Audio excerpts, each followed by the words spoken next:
This is Optimal Living Daily, episode 1953, 5 Things to Stop Doing and Start Doing for Yourself by Angel Chernoff of marcandangel.com, and I'm Justin Malik.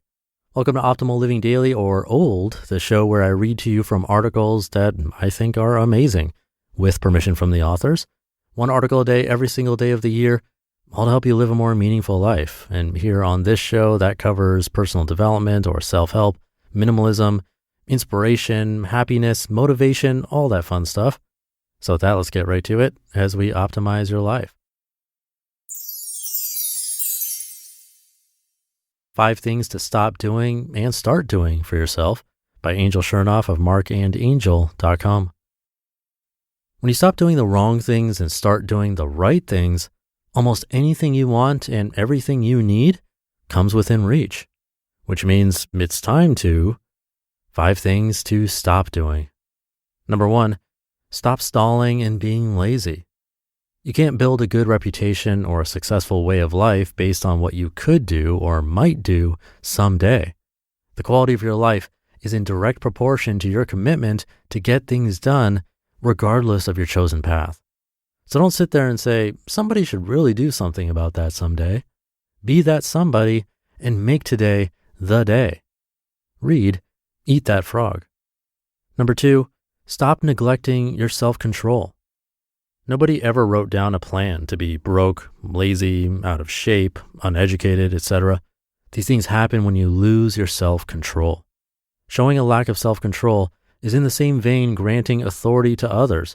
Perhaps I need someone else to help control me. And if you're lucky enough to have good friends and family, they might try. But the truth is, no one is going to look out for you every second. No one is going to follow you around and say, don't buy that, get off the couch, take a jog, go to the library, etc. You and you alone must make the choice between what is right and what is easy in your life. Number 3, stop looking outside yourself.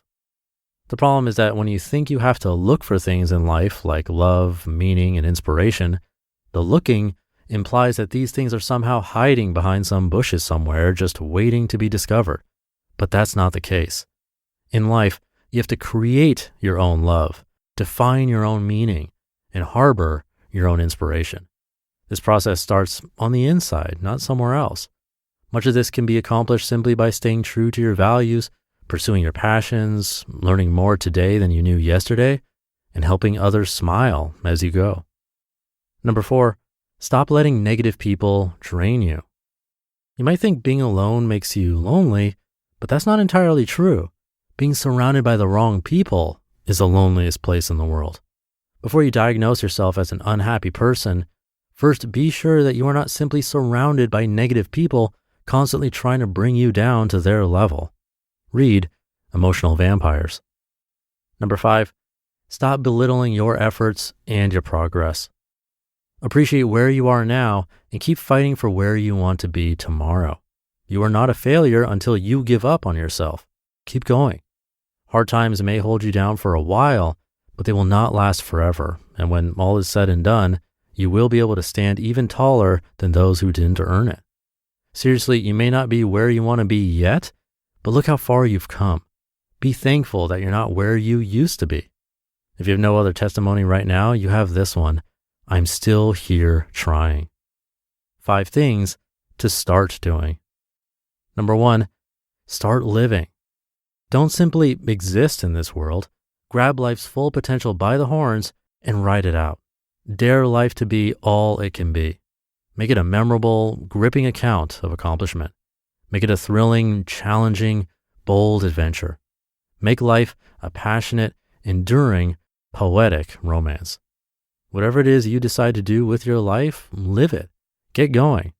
Move forward, aim high, plan your takeoff. Don't just sit on the runway. Adjust your attitude and gain some altitude. Read 1,000 Little Things. Number 2, start taking chances that feel right. Life will try to break you sometimes. Nothing and no one can completely protect you from it. Remaining alone in your comfort zone won't either, for endless, stagnant solitude will also break you with yearning. You're human. You have to love. You have to feel. You have to strive. You are here to risk your heart by putting it into something you believe in. If you avoid taking these chances, one thing is certain: you'll make it safely to death someday, feeling empty and unfulfilled. Number 3, start indulging in meaningful challenges. What a true blessing it is that there is always work to be done, because the real value of any accomplishment is not in the end result, it is in the process of accomplishment. Success is a state of mind, and the most reliable way to reach that state is by working mindfully through a meaningful challenge. Such a challenge might seem somewhat overwhelming when you first encounter it, yet as you progress through it, you transform the work from overwhelming to fulfilling. Read The 4-Hour Workweek. Number 4, start nurturing your real family. Family is built with love. It's not determined by marriage certificates, divorce papers, and formal adoption documents. Families grow from the heart through mutual love and respect. The only time family becomes nullified is when the ties in the heart are cut. If you cut the ties, these people are not your family. If you build the ties, these people are your family. So build ties with the right people and nurture them with love. And number 5, start making time for you. There's objective time meant for focused work, but also subjective time where the pulse of your life breathes, your relationships, your awareness, your hobbies, etc. So find the time to read, to smell the flowers, to take a walk in the wilderness, to share a laugh, to learn a fun craft, to try a new recipe, to explore somewhere new, to really be with someone you love, to paint your dreams, or even to just do nothing and relax for a while. Find time for you.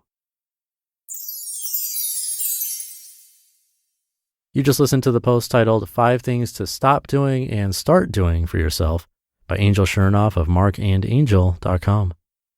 Thank you to Angel and Marc, of course. They have a new book out, so I'll be back in just a couple of days to narrate straight from there. I'm excited for that, but I'll keep this ending short for the Friday episode. I hope you're having a great day, and I'll see you over the weekend where your optimal life awaits.